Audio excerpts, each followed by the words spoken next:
گروہوں میں بٹ گئے، اور اس کا نتیجہ کیا ہے؟ آج پوری امت زخم زخم ہے، پوری امت لہو لہو ہے۔ کہا تمہاری ہوا اکھڑ جائے گی اگر تم نے اللہ کی رسی کو چھوڑ دیا، تم نے رسول کے دامن کو ترک کر دیا، تم گروہی تقسیمات پہ یقین رکھنے لگے، تم نے 1.5 اینٹ کی مسجد کھڑی کر لی، تم تقسیم در تقسیم کے عمل سے گزرتے رہے، تم امت سے فرقوں سے جماعتیں، جماعتوں سے لابیاں، اور لڑکتے لڑکتے تم ٹکڑے ٹکڑے ہو گئے، تم کرچی کرچی ہو گئے۔ وَكَذَلِكَ جَعَلْنَاكُمْ أُمَّةً، ہم نے تو امت بنایا تھا تم نے اپنے آپ کو بانٹ لیا، تم ایک دوسرے کا گریبان نوچنے لگے، تم ایک دوسرے کے جبے پھاڑنے لگے، تم ایک دوسرے کے لیے نفرتوں کے بیج بونے لگے، تمہاری زبانیں انگارے اگلنے لگیں، تم منبر و محراب کے تقدس کو پامال کرنے لگے، تم خواہشات کے غلام بن گئے، تم آرزوؤں کے نوکر بن گئے، تم اپنے نفس کی غلامی میں آ گئے۔ تم تو غلام تھے آمنہ کے لال کے، تم نے کب سے نفس کی غلامی اختیار کر لی، تم کب سے خواہش کے نوکر بن گئے، تم کب سے نفس کے بندے بن گئے۔ تم نے امت بننا ہے، تم نے رسول اللہ کا غلام بننا ہے۔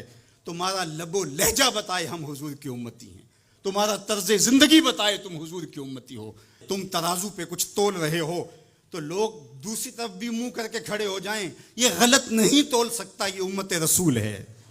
تم بول رہے ہو، لوگوں کو یقین ہو کہ یہ جھوٹ نہیں بول سکتا، یہ رسول اللہ کا امتی ہے۔ تمہاری وحدت، تمہارا زور ہے، تمہاری طاقت ہے، تمہاری توانائی ہے۔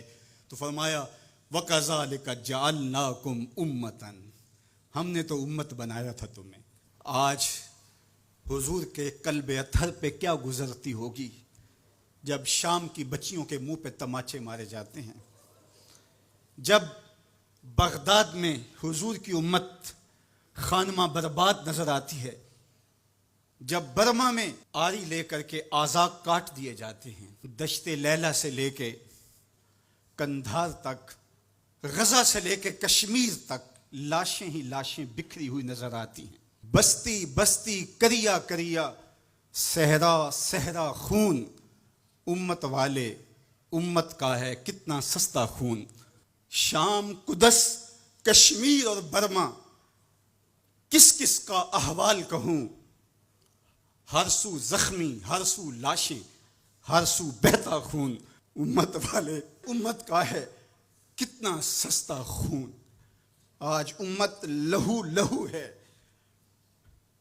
اس پوری کائنات میں 1 انچ بھی جگہ ایسی نہیں ہے جہاں آتش و آہن برستا ہو اور وہ کفار کی سرزمین ہو۔ جہاں بھی خون بہتا ہے وہ بستی مسلمانوں کی ہے، جہاں لاشیں گرتے ہیں وہ گھر مسلمانوں کا ہے، جہاں عصمتیں لٹتی ہیں وہ خطہ مسلمانوں کا ہے۔ یہ ہمارے گناہوں کی سزا ہے جو ہم کاٹنے پہ مجبور ہیں، اور جب تک ہم امت نہیں بنتے تب تک رسوائیاں ہمارا مقدر ہوں گی۔ قوت عشق سے جب دہر میں اجالا نہیں ہوتا تو پستیوں کو بلندیوں سے بدلنے کا قرینہ آپ نہیں سیکھ سکتے۔ نام محمد کو تھام کر کے، امت کی وحدت کے تصور کو اجاگر کر کے، حضور کا پاکیزہ وجود جو امت کی وحدت کا ضامن ہے، اس سے بے لوث محبت کا رشتہ اور الفت کا ربط جب تک مضبوط نہیں ہوتا تب تک ہم ان مشکلات سے کبھی بھی نہیں نکل سکتے۔ 1000 فلسفے تراش لیں، 1000 منطقیں بگھار لیں، لیکن کوئی نتیجہ نہیں ہوگا۔